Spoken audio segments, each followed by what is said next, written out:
Hello दोस्तों। आज मैं बेसिक इलेक्ट्रिकल इंजीनियरिंग की सीरीज का लेक्चर नंबर 34 लेकर आया हूं, जो कि चैप्टर नंबर 3 बैटरी है और उसका 7 पार्ट है। और जो इस लेक्चर में टॉपिक लूँगा वो types of alkaline storage battery and discuss about construction with the some important points. तो मैं एल्कलाइन स्टोरेज बैटरी के टाइप्स के बारे में बात करूँगा और कुछ इंपॉर्टेंट टॉपिक जो है कंस्ट्रक्शन से रिलेटेड, जो कि एक कम्पिटिटिव एग्जाम में भी पूछे जाते हैं, तो उन सब के बारे में डिस्कस करूँगा। तो जो मटेरियल मैं आपको बताने वाला हूँ उसे मैं लिख देता हूँ, जिससे कि वीडियो ज़्यादा बड़ी ना हो, क्योंकि साथ साथ में बताते बताते वीडियो ज़्यादा लंबी हो जाती है। तो मैं इसलिए पहले लिख रहा हूँ और फिर मैं आपको अच्छी तरीके से समझाऊँगा। तो वीडियो को पूरा ज़रूर देखें। ये कुछ टॉपिक है जो कि अंडरस्टूड टॉपिक है, जैसे कि इसमें लिखा है एल्कलाइन स्टोरेज बैटरी का डिज़ाइन भिन्न होता है लेड एसिड स्टोरेज बैटरी से।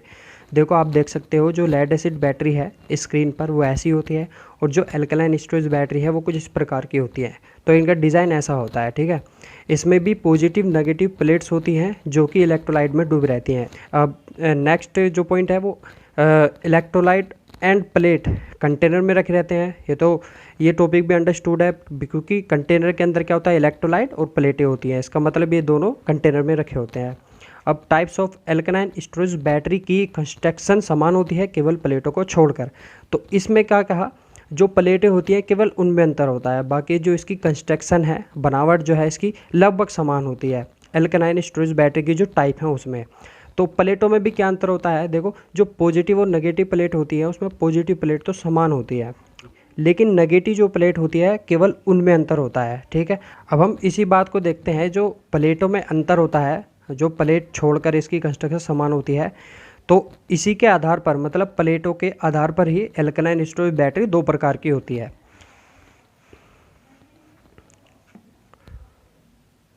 तो देखो, आपके सामने लिखा है types of alkaline storage battery on the basis of plates, ठीक है। तो पहला देखो, जो टाइप होते हैं दो प्रकार के होते हैं, निकिल लोह alkaline storage battery, nickel iron कहते हैं इसे, और निकिल कैडमियम क्षारीय संचायक बैटरी, मतलब nickel cadmium alkaline storage battery. तो इनके अंदर देखो क्या होता है, इलेक्ट्रोलाइट में जो होता है हमारा KOH होता है, पोटेशियम हाइड्रोक्साइड इसे कहते हैं। तो दोनों की जो इलेक्ट्रोलाइट है वो दोनों का समान होता है, निकिल कैडमियम का भी है और निकिल आयरन का भी। तो देखो यहाँ पे लिखा हो 20% H2O अणुभार 18 वाला, मतलब कि ये हमारा जो होता है डिस्टिल वाटर होता है, डिस्टिल वाटर। और ये भी हमारा क्या होता है, डिस्टिल वाटर होता है। भारी जल अलग होता है, उसका अणुभार होता है 20, और लेकिन ये है डिस्टिल वाटर। ये क्या होता है, इस वाले वाटर को हम कैसे प्राप्त करते हैं, हम भाप जो होती है, भाप, उस भाप क्या करती है, जब एकत्रित होती है, किसी पानी को हम उबालते हैं तो वो भाप में कन्वर्ट होता है, तो वो भाप क्या इकट्ठा होकर संघनित होकर वाटर बनता है। तो वही वाटर हमारा क्या होता है, ये वाला डिस्टिल वाटर कहलाता है, जिसका अणुभार होता है 18। और इस KOH के अंदर ही 1% जो है लिथियम हाइड्रोक्साइड मिलाते हैं हम, लिथियम हाइड्रोक्साइड। ये आपको ध्यान रखना है, क्योंकि बहुत इंपॉर्टेंट है, कम्पिटिटिव एग्जाम भी पूछते हैं कि इलेक्ट्रोलाइट किस किस चीज़ का या किस चीज़ का बनाते हैं या कैसा होता है। तो ये सब आप इससे देख सकते हो। अब देखो, कंस्ट्रक्शन के बारे में बात करते हैं। तो आदान पात्र जो होता है, मतलब जिसे हम कंटेनर कहते हैं, उसकी जो मोटाई होती है वो 0.8 mm से 1 mm तक होती है। और दूसरा देखो, जो निकिल कैडमियम का है वो भी बिल्कुल सेम है, ठीक है। आदान पात्र का जो मटेरियल है, मतलब ये जो आदान पात्र किसका बना होता है, ये स्टील का बना हो सकता है, ज़्यादातर तो स्टील का ही मिलता है, लेकिन कहीं कहीं पर देखते हैं हम हार्ड प्लास्टिक भी चढ़ा देते हैं।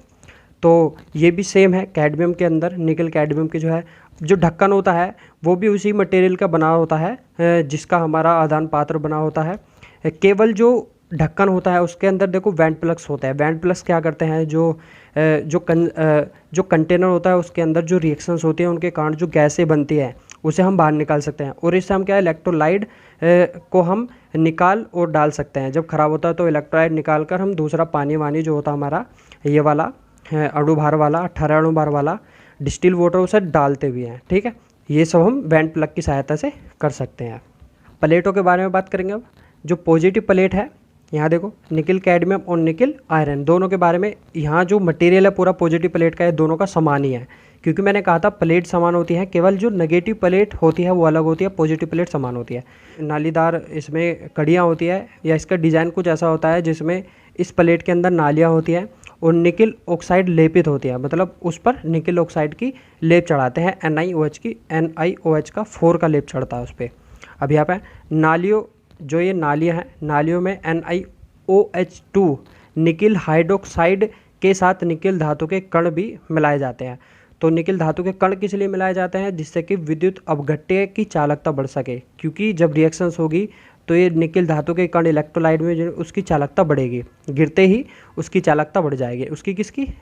विद्युत अपघट्य की। अब यहाँ पे आंतरिक प्रतिरोध को भी कम करना पड़ेगा हमें, क्योंकि आंतरिक प्रतिरोध ज़्यादा होगा तो उसकी जो आउटपुट वोल्टेज है वो हमें कम मिलेगी। ठीक है, तो यहाँ पर हम क्या मिलाते हैं आंतरिक प्रतिरोध को कम करने के लिए? निकिल हाइड्रोक्साइड में 18 से 20% ग्रेफाइट और 1.7 से 2.3% तक बेरियम हाइड्रोक्साइड मिलाते हैं, जिससे NiOH की 2 की सक्रियता तथा जीवनकाल बढ़ता है। तो आपको पता है जीवनकाल बढ़ाने के लिए हम बेरियम ऑक्साइड का और ग्रेफाइट का प्रयोग करते हैं NiOH2 में, मतलब आंतरिक प्रतिरोध को कम करने के लिए। तो यही पूरा का पूरा जो मैंने बताया है ये भी निकिल कैडमियम में अप्लाई होता है। अब बात करते हैं हम नेगेटिव प्लेट की। तो नेगेटिव प्लेट में ही अंतर मिलता है केवल, बाकी सारी जो कंस्ट्रक्शन है types of alkaline storage battery की वो सब समान है। तो यहाँ देखो, लोहे की खोखली प्लेट में लोहे चूर्ण मतलब आयरन चूर्ण और लोहे ऑक्साइड Fe2O3 भरते हैं। तो यहाँ पर समझ में आया, लोहे की खोखली प्लेट होगी, उसके अंदर Fe2O3 भरते हैं और लोहा का चूर्ण भरते हैं। तो लोहा चूर्ण और लोहा ऑक्साइड जो है Fe2O3 वो क्या करता है? तो यहाँ पर देखो, उसके वो कार्य भी बढ़ाता है, जीवन काल भी बढ़ाता है। उसकी और अधिक सक्रियता या कार्यकाल को बढ़ाने के लिए हम Fe2O3 या लोहे चूर्ण में देखो NiOH की 4 मतलब निकिल सल्फेट को, या फिर हम FeSO4 मतलब फेरस सल्फेट को भी मिलाते हैं। ठीक है, अब यहाँ देखो क्या लिखा है, नेगेटिव प्लेट आदान पात्र से विद्युत रूप में जुड़ा होता है। क्योंकि हम देखते हैं कि जो छोटे छोटे सेल्स जो होते हैं एल्केलाइन वाले, जो कि आपके स्क्रीन पर दिख रहे हैं, तो उनका पॉजिटिव टर्मिनल उभरा हुआ होता है और नेगेटिव टर्मिनल जो होता है वो सपाट होता है। तो वो क्या करता है, वो जो उसके अंदर प्लेट जो होती है वो उसकी बॉडी से अटैच होती हैं। तो इसका मतलब यही कहलाता है। ठीक है, तो अब यहाँ देखो नेगेटिव प्लेट निकिल कैडमियम में देखते हम। देखो यहाँ कैडमियम ऑक्साइड होता है और लोहा का मिश्रण होता है, ये तो मिलाएंगे, लेकिन इसके अंदर जो है ये प्लेट नेगेटिव प्लेट की धारिता को स्थिर रखने के लिए वो हम 2.8 से 4.5 तक सोलर ऑयल मिलाते हैं, सोलर ऑयल। ठीक है भैया, अब यहाँ पर देखो कैडमियम का प्रयोग जो हम करते हैं कैडमियम ऑक्साइड, तो इसमें कैडमियम की थोड़ी सी मात्रा मिलाएंगे तो वो क्या करता है, आर को कम करता है। आर हमारा क्या होता है, आंतरिक प्रतिरोध। अब यहाँ देखो पॉजिटिव प्लेट आदान पात्र से विद्युत रूप में जुड़ी होती है। तो यहाँ पर ये जो पॉइंट है हमारा, ये वाला निकिल आयरन में, और ये वाला जो पॉइंट है हमारा निकिल कैडमियम में, ये आपको याद रखना है। नेगेटिव प्लेट जो है होती है वो हमारी बॉडी से अटैच होती है, मतलब आदान पात्र से, और यहाँ पर पॉजिटिव प्लेट होती है आदान पात्र से अटैच। और ये सूत्र जो है ये बहुत इंपॉर्टेंट है जो कि मैंने लिखा है। इसमें देखो माइनस प्लेट की जो संख्या होगी इसके अंदर वो पॉजिटिव प्लेट से एक अधिक होगी। इसका मतलब क्या है, देखो जो ऊपर लिखा है ये इसी का आधार है। हम यही सूत्र से हम इसे देख सकते हैं कि लिखा क्या है, मतलब कि एक अधिक है तो क्या बॉडी से नेगेटिव प्लेट अटैच होगी, क्योंकि यहाँ पर नेगेटिव प्लेट अधिक है। ठीक है, और यहाँ पर क्या पॉजिटिव प्लेट अधिक है, क्योंकि पॉजिटिव प्लेटों की संख्या जो है वो नेगेटिव प्लेट से एक अधिक है। इसलिए यहाँ पर पॉजिटिव प्लेट जो है वो बॉडी से अटैच होगी, मतलब कंटेनर से अटैच होगी। और यहाँ पर सेपरेटर जो है नेगेटिव और पॉजिटिव प्लेट के बीच में हम गैप देने के लिए या इंसुलेटेड करने के लिए, क्योंकि जिससे प्लेट शॉर्ट ना हो, शॉर्ट होगी तो उसकी वो बेकार हो जाएगी। ठीक है, सेपरेटर जो एबोनाइट की स्पेयर छड़ हम प्रयोग करते हैं किसमें, निकिल आयरन में। और इंसुलेटेड बिटवीन प्लेट्स एंड आदान पात्र की दीवारें जो होती हैं उसके लिए इंसुलेटेड प्लेट होती है एबोनाइट की, या फिर हम क्या करते हैं हवा का भी प्रयोग करते हैं इसके अंदर। तो मेरी इस वीडियो आज की इस वीडियो में केवल इतना ही, और मेरी जो नेक्स्ट वीडियो होगी वो होगी एल्कलाइन स्टोरेज बैटरी के अंदर केमिकल रिएक्शन जो होती है चार्जिंग और डिस्चार्जिंग की, उसके ऊपर आएगी। ठीक है, आज की इस वीडियो में इतना ही, फिर मिलते हैं नई वीडियो में, तब तक के लिए bye and thanks for watching.